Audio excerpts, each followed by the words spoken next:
on the ongoing investigations on corruption. How do you respond to assertions that these investigations will eventually lead to your doorstep? Because number one, will eventually lead to your doorstep.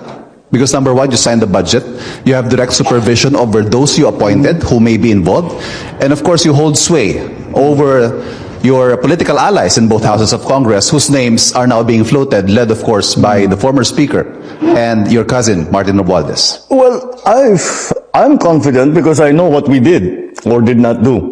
But if we investigate everybody. We follow the evidence, and wherever that leads is not something that we try to direct or influence. That's why we have the ICI. They are an independent commission, and that is their job. And their job is to follow the leads that they receive. And if necessary, or if it is justified, that they will now recommend to either the Ombudsman or to the DOJ that cases be filed. So let them do their work. We do not interfere with what they do.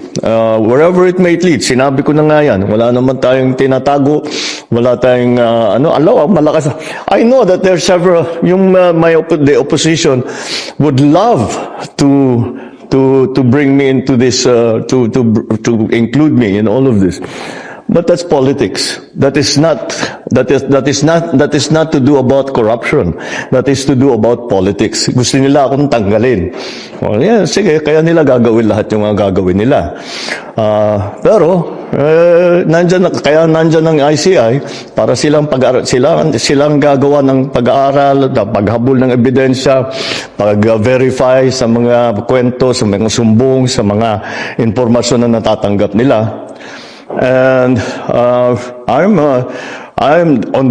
confident that whatever mud might be slung at the administration, that we will be able to show that these are politically motivated and do not actually have any validation in fact. Sa isang press conference, kapansin-pansing nauutal si Pangulong Bongbong Marcos Jr.